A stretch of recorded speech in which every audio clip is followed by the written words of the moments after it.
The Society for Women's Health Research has found that 2 in 5 women considered leaving their job or did leave a job due to those symptoms. And 1 in 4 considered not pursuing or did not pursue a leadership opportunity due to menopause symptoms. Jarring numbers about women experiencing menopause symptoms while balancing a career. That was Governor Bob Ferguson on Monday. He signed an executive order to support working women going through perimenopause and menopause.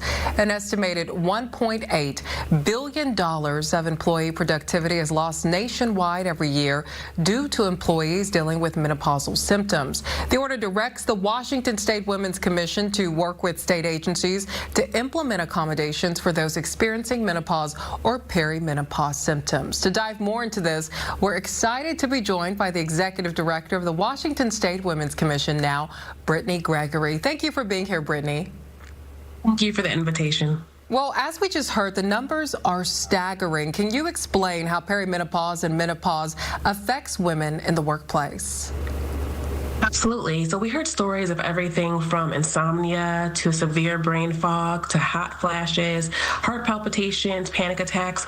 All of that was impacting the way that women show up in their workplace. And so women were excelling for the same job for years, and all of a sudden they went to PIPs or felt like they had to leave the workplace because they weren't able to perform the same as their coworkers. And there was nowhere for them to turn, and they weren't sure what resources were in place to support them. Well, as you just said, these symptoms can range from maybe a mild hot flash to severe vertigo and brain fog. I know I've talked to coworkers who've experienced some of these symptoms. How do you make accommodations that address that entire spectrum? So there's a couple of accommodations that we suggest for employers, everything from allowing frequent breaks throughout the day, access to cold water or cooling devices. A lot of women enjoy the handheld fans, restroom breaks, task management tools to assist with the brain fog, flexible dress code, flexible schedule, but also just creating a really open and supportive environment where women can go to share their stories and ask for the support they need as these issues arise. Well, the guidelines and accommodations are for state employees, and then your committee will make those recommendations for those private companies. Do you see this expanding or even evolving, and what's the reaction? Yes, we would hope that private employers would also want to support women in their workplaces. Women bring a lot of expertise and knowledge, and it makes more sense for them to keep them and retain them in their positions than have to hire for someone else who could possibly not bring the same experience and skills. So we hope that this is a continuing conversation. We've had some really positive feedback from the business community. It's not a mandate, it's just extra resources and materials, and so they're supportive of that. Of course, we've also had some questions, but this is really important to the wider community for women, and I think they understand that.